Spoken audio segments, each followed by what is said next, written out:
And there you have it. The news officially comes in today. Coach Mike Vrabel making it official that Will Levis will be the Titans' starting quarterback the rest of the way.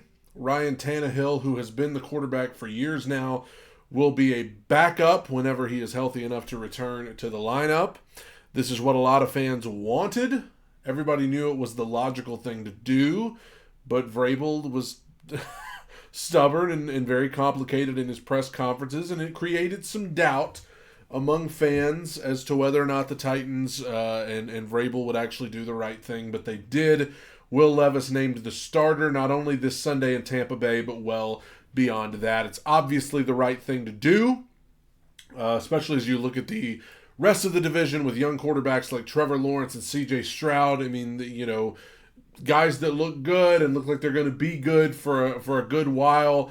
You need to be able to keep up, and it's time for a changing of the guard, and that is exactly what's happening. Even if Will Levis had not looked good in the 2 starts that he's had, it would still be time, but the fact that he did look good even more so reinforces the fact that it is time for Will Levis to be the starting quarterback for the Tennessee Titans. He played great against Atlanta. Missed some throws against Pittsburgh, but played very well against them. And you've got to develop him. And Vrabel said it himself. There's no substitute for playing in the games. Practice is great, training camp's great, but there is no substitute for live reps in the game in the middle of the season, and that's what Will Levis needs, regardless of what the Titans' record ends up being this year, regardless of where they land in the AFC South or the AFC as a whole this year. They need Will Levis in the games, not just for this season, but for next year and the next year. You need to develop this guy. He needs those reps in the game, in live, real time against NFL defenses. There's no substitute for it. And so I'm glad he is going to get that for the remainder of this season, however this season turns out for the Titans record-wise. But I do want to talk about Ryan Tannehill. Ryan Tannehill, it is time for a changing of the guard. Tannehill, this is the last year of his deal. He wasn't going to be back next year anyway. So, I mean, with the way the Titans are 3-5, with the way the season's gone so far, yeah, it's time to make that switch.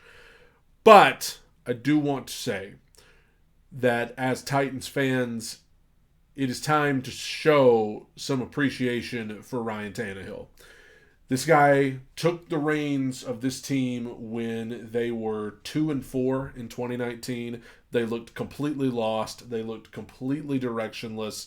He came in and suddenly they ended up in the AFC Championship game that year. And he was a major reason why. I know Derrick Henry in the playoffs that year was the guy who was really pushing it, but this team was 2-4 and looked totally lifeless when he took over as the quarterback. And they ended up making a run to the AFC title game. So you can't tell me he didn't have something to do with it. He helped, wake this team up. And then in 2020, he just had a great year with them. 2021, they went 12-5. They were the number 1 seed in the AFC. And you can try and say Ryan Tannehill wasn't a major factor. But Derrick Henry broke his foot halfway through the year. The Titans had the most players on IR of any team that year. Ryan Tannehill was one of the only players who played in every game, that season. So, he had a lot to do with it. They were 12-5. They were the number 1 seed in the AFC, 2-time division champions in Tannehill's run with the team. He is, in my opinion, the second best quarterback the Titans have ever had behind Steve. And I don't really know how that's even debatable. So a lot of respect to Ryan Tannehill, who was traded to the Titans for, I think, a 6th rounder. He was completely written off and totally revived his career in Nashville and helped this team, reach some heights there that they hadn't reached in a while before he got there. He was a major part of what this team accomplished from 2019 to 2021. And I know there are going to be games like that playoff game against the Bengals that loom in everybody's mind. I get it, I know, but Ryan Tannehill deserves some appreciation from Titans fans for what he's done, and who knows, his contract's up, but if Tannehill can't find anywhere to land next year, maybe he'll come back to Tennessee as the backup quarterback for Will Levis. I don't think that is totally out of the equation, but absolutely Ryan Tannehill, and I think there's something to be said for his toughness as well. I mentioned in 2021 when Derrick Henry broke his foot, a lot of guys on IR. The Titans broke the record for most players on injured reserve that year, and they still ended up being the number one seed with a 12-5 record. Ryan Tannehill showed a lot of toughness. There were weeks where he took the field with a wide receiving core full of guys that even fans had never heard of, right? Ryan Tannehill last year showed his toughness, playing through injuries, playing with a high ankle sprain on two different occasions, finishing games. He is. I will never not appreciate the toughness of Ryan Tannehill, the gutsy nature of Ryan Tannehill, and even this season in the time that we've seen. I mean, opening week against the Saints was probably the worst game he's had in his NFL career, honestly. And, it showed a lot of toughness for him to come back the next week and put on a good performance and a win against the Chargers.